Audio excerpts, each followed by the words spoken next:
Hi guys, నేను లైలు మీ వస్తారు బిడ్డ. రేపు ఉగాది కదా, సో ప్రిపరేషన్స్ అంతా ఎట్లా గైసిపోతా ఉంది. నాదైతే సఖత్ టెన్షన్ గా పోతా ఉంది. సో ఉగాది అంటే హ్యాపీగా ఉంది, నూనెలు పెట్టుకొని పండుగ చేసుకుంటాము. ఇతర లాస్ట్ ఇయర్ అంతా వీడియోస్ అయితే వేసింది. బట్ ఏమంటే ఏజ్ పెరుగుతా రెస్పాన్సిబిలిటీస్ పెరుగుతాయి అన్నట్లా. యాపొద్దు ఒక దినం పోయి మమ్మీకి హెల్ప్ చేసిన దానికే నాకు ఫుల్ టైర్డ్ అయిపోయింది. డైలీ లైక్ ఇంట్లో పనులు చేసుకుని ఉండే వాళ్ళకంతా నిజంగా చాలా కష్టము. చదివేదే కానీ జాబే కానీ ఈజీనేమో అనిపిస్తుంది నిజంగానే. చిన్నప్పుడే బాగుండే, ఫ్రెండ్స్ కజిన్స్ కూడా అంతా ఆడుకొని ఉండేసి ఈవినింగ్ అయితే ఇంటికి వచ్చేసి ఒబ్బొట్లు చేస్తా ఉంటే నెమ్మదిగా ఎత్తుకొని తినుకొని ఉంటా ఉంటుంది. అప్పుడు పేరెంట్స్ స్ట్రగుల్స్ కొంచెం కూడా తెలిసేది కాదు నాకైతే. ఇప్పుడు వాళ్ళ పక్కనే ఉండి చూసేటప్పుడు కొంచెం కష్టం అనిపిస్తోంది. అండ్ ఒక్కొక్క చిన్న చిన్న పనికి కూడా ఎంత ఎఫర్ట్ పెడతారు అని చెప్పేసి అప్పుడుదా తెలుస్తా ఉంది. పొద్దున్నుంచి వర్క్ ఉంటూనే ఉండే, కొంచెం టైర్డ్ అయిపోయిండే. సరే ఓకే కొంచెం రెస్ట్ ఎత్తుకుంటామని చెప్పేసి కూకొని ఉండి మైండ్ లో చాలా థాట్స్ వచ్చి పోతా ఉంది.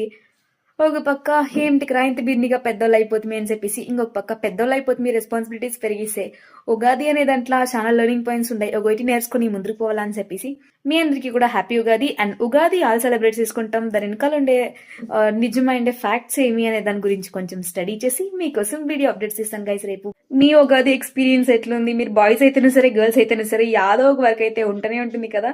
చిన్నప్పుడైతే బట్టలు కూడా పేరెంట్స్ తీసుకొచ్చిస్తా ఉంటారు, ఇప్పుడంతా పోయి తీసుకొని రాపో అంటారు. అట్లుంటది మనతోని. సో మీ సెలబ్రేషన్స్ ఎట్లా పోతుంది అనేది అప్డేట్ చేయండి. బాయ్.